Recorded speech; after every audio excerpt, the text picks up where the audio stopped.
Good morning, Tony Dattino, founder of the USA Memory Championship. And my goodness, September 28th, we had our 25th USA Memory Championship. And just last week, on November 10th, we had our celebration of 25 years of memory at MIT up in Cambridge, Massachusetts. And so the competitions are done for now, and it's time to get back to what's going on in the world of science that I consistently read, and I think people should be aware of. And so here are the things we should know that I think can make a difference. And so in my reading over the last few days, I'm catching up on my mail and my reading.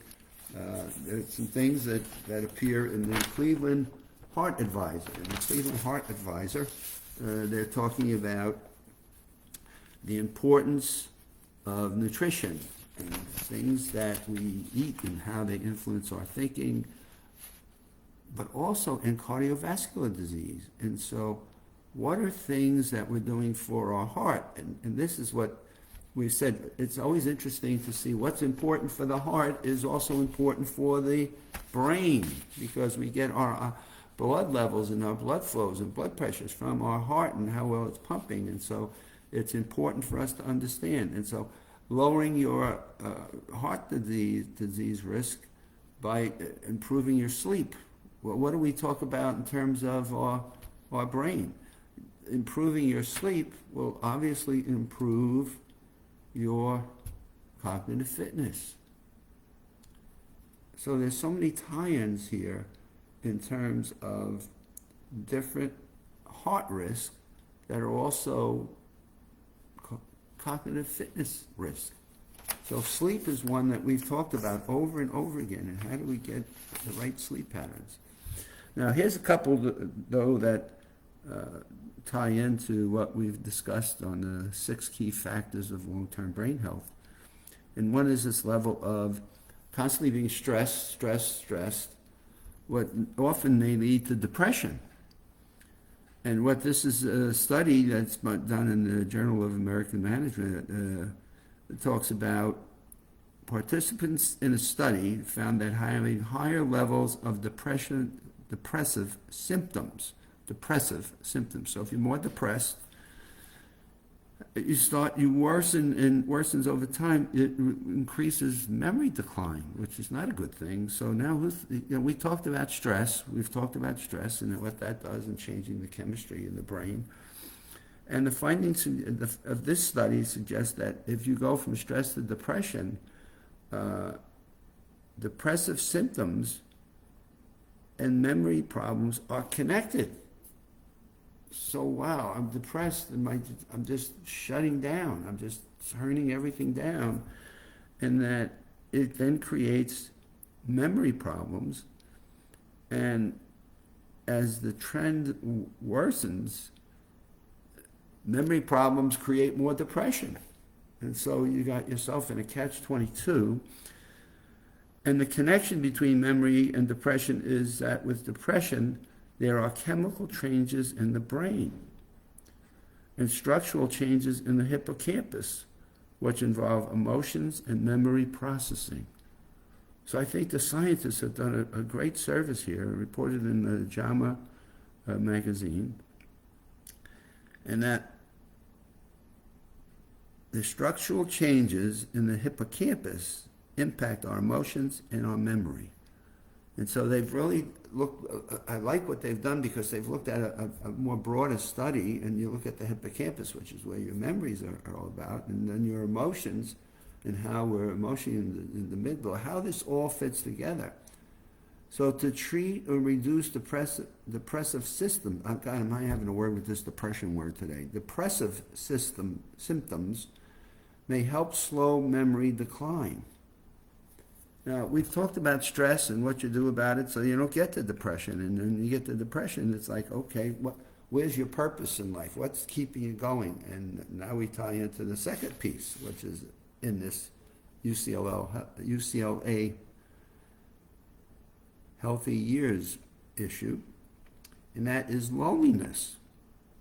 Now we talk about loneliness as its impact on memory. When you feel isolated and or lonely, it has an impact on mental health and cognitive fitness. Well, here comes a study published in Clinical Medicine reported that chronic loneliness significantly increases the risk of stroke. All right, here we go again. The connection of the brain to the cardio. Stroke, what happens here? So what's going on? Well, loneliness, in their analysis, they said, people reported feeling lonely have a 25% higher risk of stroke. But when loneliness lasts for 4 years or more, the risk is doubled. My goodness, it's so sad today with so many community things and so many community outreaches and so many people beginning to realize that loneliness, isolation are serious mental health issues that impact now our long-term memory, impact our risk for stroke.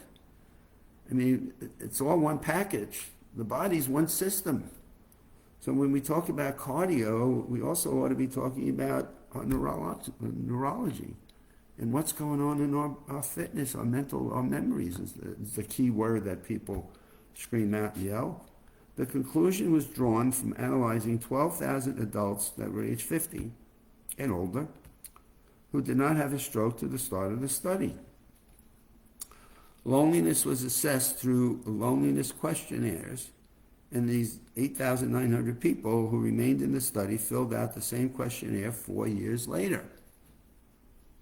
Those who felt lonely had a 56% higher stroke risk compared to those whose loneliness was only recent and remitting.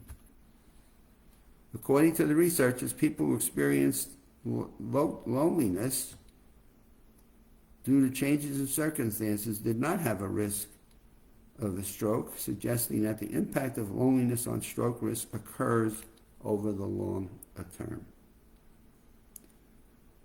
Staying socially connected. Boy, my goodness, one of the key elements of our 6 key factors of long-term brain health. Staying socially connected and engaging with friends, family, community activities is crucial. Join a club, attend a social gathering, stay in touch on phone calls, video chats, all to help reducing the feelings of loneliness. I watch a 92-year-old man, Paul, from down the street, goes walking 3-4 miles every day. But what I love about what Paul does is he stops and talks to people in the whole neighborhood here, which is a 1 mile square. He's walking a mile one way, a mile one. He changes his pathways, and he's meeting different people every time he's walking. And we've got almost 1,000 people in the community, and I'll bet you Paul knows much of who 900 of them are. And here's this 92-year-old guy, no excuses. He's out there walking every day. Summertime, he walks early in the morning when the sun's not burning hot. But he's out there, and he's active. You stop and see him. You have a great conversation with him. He's always asking you how you're doing. You're asking how he's doing. And it's a great way to start a day if you see him in the morning, and sometimes he works in the evening. So it's a good way to see somebody and have some social interactions. Isolation. So that's he doesn't just sit in the house. He used to do more painting, and he's doing some paintings, and he's cut down on the painting, so he does more walking. So what do we do for all of this? Well, we realize that if we're depressed, especially if we feel isolated, so the two go together. It's amazing that they link the fact that if you want to deal with isolation, get out and be more socially active. And being more socially active with communities. I mean, there are all kinds of things. And I used to say to people, look, if you're not a talker and you don't know how to bridge it, just sit in a chair somewhere. Sit on a bench. Go to a park. Just sit. Watch kids play. Watch them walk dogs. Watch the dog. You can always pet a dog. If somebody's walking by, hey, can I pet the dog? It's always there's simple things that we can do. We do not need to make this complicated. Just sitting in a park, going to a ball field, watching kids play baseball, or watching them play soccer, or watching them play, just listening to conversation with people engages you into a dialogue that may just prompt a spontaneous question that you just may want to ask, just out of your own curiosity and interest. And people will not look at you and say, what are you asking me that question for? They'll just look at you and say, God, this is a person who was interested in something that we were doing, and I love the fact that he felt comfortable enough to engage. And so often I'll sit on my porch or I'll go to a park. Sometimes I go to the amusement parks and I'll sit.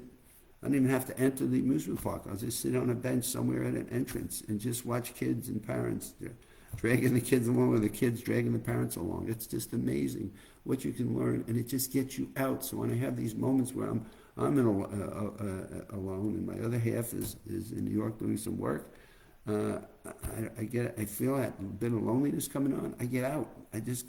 I'll even go walk in the supermarket. You hear lots of times people's walking in supermarkets. You can talk to the produce guy and the deli guy. You can talk to people, the checkout counters if they're not busy. It's amazing what you can do that are simple techniques or skills that can really help make a difference in not just your cardio, as we started here, but also in your cognitive fitness and long-term mental health. And that's what my Live with Tonys are all about. So I hope you've grabbed something out of today that can make that difference in your long-term mental health.